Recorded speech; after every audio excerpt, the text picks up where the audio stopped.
Hello friend, আজকে দুপুরে কী রান্না করেছি চলো তোমাদেরকে দেখাই। তো এখানে আছে ফুলকপি আলু দিয়ে একটা ভাজা, এখানে করেছি হচ্ছে বেগুন পোড়া ধনেপাতা দিয়ে। কে কে বেগুন পোড়া পছন্দ করো অবশ্যই আমাকে জানিও। তো শীতকালে তো এটা মানে খুবই পছন্দের একটা খাবার। এখানে করেছি হচ্ছে ওলকপি আলু দিয়ে একটা তরকারি নিরামিষ।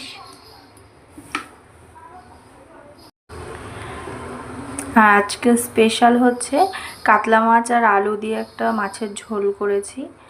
তো এই হচ্ছে আজকে রবিবারের মেনু আমাদের।